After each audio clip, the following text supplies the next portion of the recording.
Have you ever wondered what it would be like to wake up not to the sound of a smartphone alarm, but to the gentle clanging of church bells across a sprawling ancient city?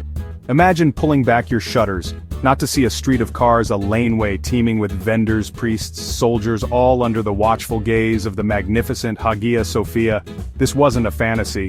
This was the daily reality for a citizen of Constantinople.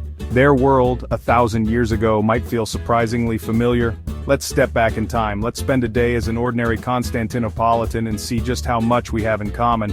Our day begins at dawn, as the first rays catch golden mosaics on church domes. You wouldn't be reaching for a coffee just yet. Instead, your morning routine is one of quiet ritual. You would rise from a simple mattress, perhaps made of straw or wool, and splash your face with cool water from a ceramic ewer. The air would be filled with the sounds of a city stirring to life. You'd hear the distant cries of fishermen down at the Golden Horn, the low murmur of prayers from a nearby chapel, and the rumble of wooden cartwheels on stone. It's a symphony of urban life, ancient style. Breakfast, for most people, was a simple and practical affair. Forget a full English breakfast, think more of a continental grab-and-go.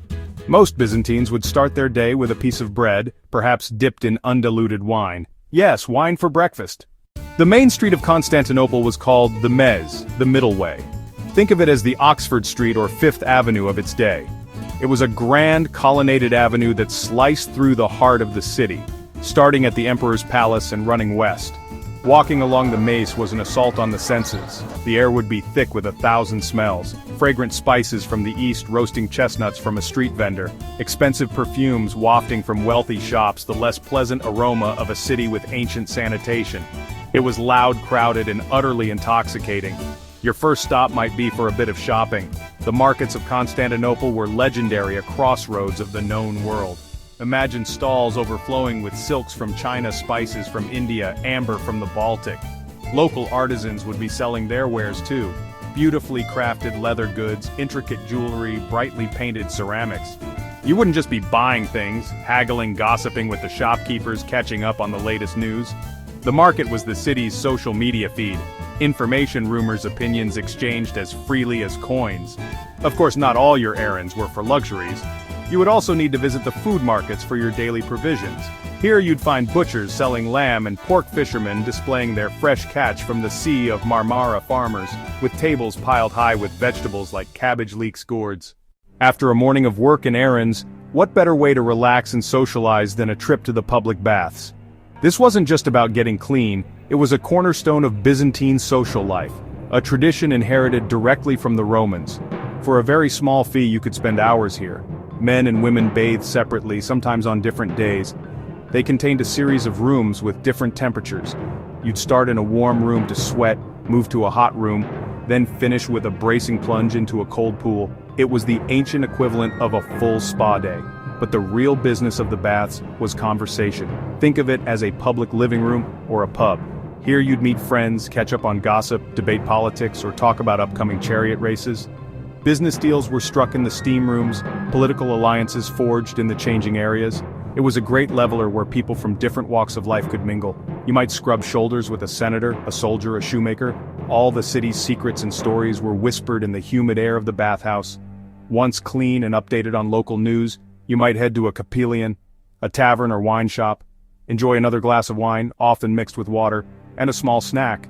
Mezes might include salted fish, cheese, beans, pickled vegetables. Taverns deepened friendships and let people dissect the day's events at length, a place for laughter and argument, the social glue of the community. For pure, heart-pounding entertainment, nothing in Constantinople could beat a day at the Hippodrome. This colossal stadium could hold up to 100,000 spectators, and on race day it was the most exciting place on earth.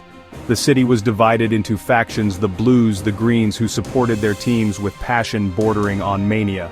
A day at the races was a riot of color, noise, high drama. The emperor himself would be present. The crowd's cheers, the crowd's jeers could measure his popularity. It was more than a sport, it was politics, it was public theater.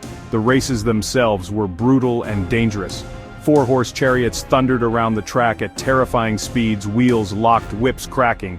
Crashes were frequent and often fatal, much to the roaring delight of the crowd. You would place bets, scream for your team, and feel the raw collective energy of 100,000 people focused on a single event. Rivalry spilled into the streets, leading to full-blown riots. Your choice of racing team was a core part of your identity. After all that excitement, evening brought a return to the quiet of home. The main meal was eaten late afternoon or early evening. It was more substantial than breakfast. A typical family meal, vegetable and pulse stew, herbs, olive oil. Fresh fish, salted fish and pork were common, served with plenty of bread to mop up the sauces. So, as our day in ancient Constantinople draws to a close, does any of it sound familiar? Take away the togas and the chariots, and the core of their experience is remarkably human, isn't it? We wake up, we grab a quick breakfast, and we commute into the heart of a busy city. Our morning coffee run isn't so different from their stop for bread and wine. We still crave social connection. We meet friends for a drink, share gossip, and unwind after a long day. We may have swapped the hippodrome for football stadiums and Netflix, but our passion for spectacle and our fierce loyalty to our favorite teams are exactly the same. Their world was technologically simpler, and their lives were often harder and shorter. Yet, their days were structured around the same things that structure ours: work, family, faith, food, and friendship.